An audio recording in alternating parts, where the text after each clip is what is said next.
जिस समय इंसान अपने हृदय स्थान पर रहने वाले स्तोत्र शिव से पूरी तरह जुड़ा हुआ होता है, वह जानता है कि ईश्वर निराकार है, वह ऊर्जा है, ज्योति स्वरूप है।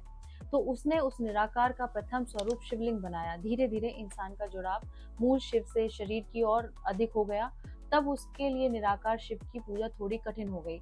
समय की मांग को देखते हुए आत्म साक्षात्कार करने वाले संतों ने शिव के साकार रूप की परिकल्पना प्रस्तुत की, जो दिखने में इंसान जैसे ही थे। उसे शंकर या शिव शंकर कहा गया। उन्हें महादेव कहा जाता है। सृष्टि का संचालन उनके नृत्य से चल रहा है, इसलिए वे नटराज है। स्वयं को उन्होंने पुरुष और प्रकृति में बांट दिया है, इसलिए वे अर्धनारेश्वर है।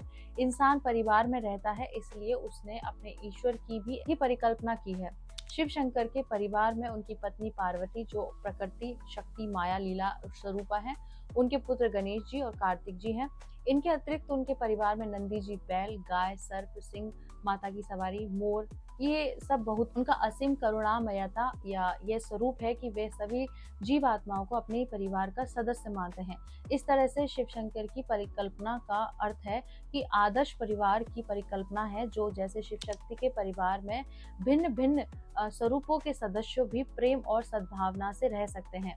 शिव शंकर के बहुत सारे स्वरूप और उनके अर्थ को समझते हैं। कंठ में जहर रोककर बने नीलकंठ। अब नीलकंठ के बारे में समझते हैं। शिव जी का एक रूप नीलकंठ भी है। नीलकंठ के अर्थ है कि जिनका कंठ नीला हो। शिव जी का कंठ नीला कैसे हुआ?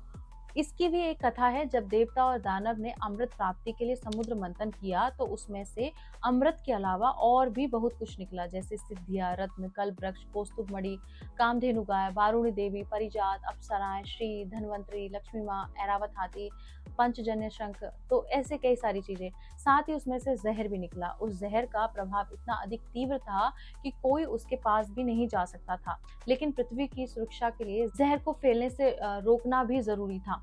तब भगवान शिव देवता और दानवों के संकट निवारक बनकर सामने आए और उन्होंने उस जहर को अपने कंठ में धारण कर लिया, जिससे उन्होंने कंठ के नीचे उतरने नहीं दिया और न कंठ के ऊपर चढ़ने दिया। तब से कहा जाता है कि वह विष शिव जी के कंठ में ही रह गया और उसी जहर के असर से उनका कंठ नीला पड़ गया।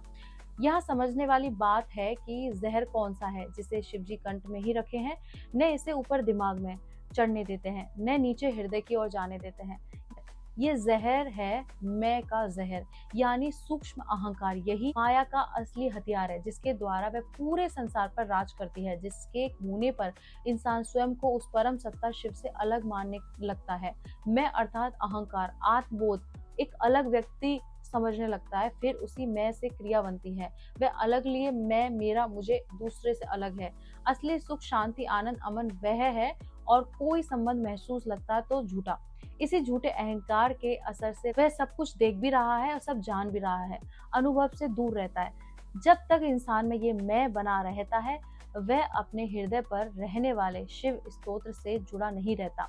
जैसे ही वह भाव मिटता है, वह शिव में लीन को मूल अनुभव को पा जाता है। फिर उस शरीर के शिव की अभिव्यक्ति होती है, व्यक्ति अहंकार की नहीं होती। अब इस दुख को नीलकंठ बन के कैसे हैंडल करें? दुख एक ऐसी भावना है जिसमें लगभग सभी गुजरते हैं। दुख को कैसे संभालना है, यह नीलकंठ से सीखने योग्य बात है।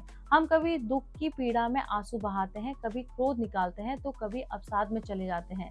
पहला दुख परेशानी सामने वाले पर निकालना, गुस्से में रहना, इससे क्रोध की बीमारी बढ़ती। दूसरा है उस दुख को अंदर ही अंदर निगलना और छिपाना, मगर बाहर किसी से कुछ न कहना। ऐसे लोग को बड़ी सहजता से समझाना कठिन होता है, क्योंकि दुख और अंदर से बन जाती है। इस तरह दोनों ने दुख के जहर को अलग अलग तरीके से संभाला। एक ने उगल दिया, दूसरे ने निगल लिया। शिव ने दोनों के बीच की तीसरी राह दिखलाई, नीलकंठ बने, जिसमें शिव की तरह दुख को न गले के नीचे उतारना है, न निगलना है। उसे कंठ से ऊपर या मन तक जाने नहीं दिया गया। इस तरह उस जहर की प्रभावशीलता को दिशा दे गए। नीलकंठ के तरीके में आपको दुख का साक्षी भाव से देखना सिखाया गया है। शिव भावना शरीर पर नहीं अटकती, हृदय पर, गले पर गंगा जल की तरह सिर में शिवत्व रूप से कहीं न कहीं अटकी हुई है। हृदय पर, गले पर जो अमृत पवित्र भावनाओं से जुड़ी है। जब उसे साक्षी भाव से देखेंगे, तब उसकी पवित्र कामनाएं प्रकट होंगी। जैसे इंसान की थकावट होती है, तो वह कहता है मैं बहुत थक गया हूँ। ऐसे में खुद से पूछिए, कौन थका, शरीर या मैं? पहले शरीर की थकावट होती है, पैर, पेट, हाथ थकते हैं।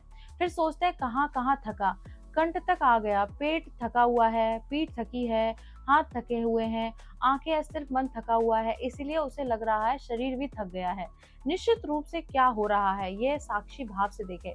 दुख आ रहा है, निश्चित रूप से कितना आ रहा है, कहाँ आ रहा है वह देखे। वास्तव में सिर्फ मन का भाव है, कहीं इसीलिए तो दुख भोग नहीं कि कोई इच्छा पूरी नहीं हुई, कहीं ये बोझ तो नहीं। इस तरह पूछते करते दुख के जहर को पवित्र करके धीरे धीरे उसे रिलीज करे, विनती करे और नीलकंठ बने।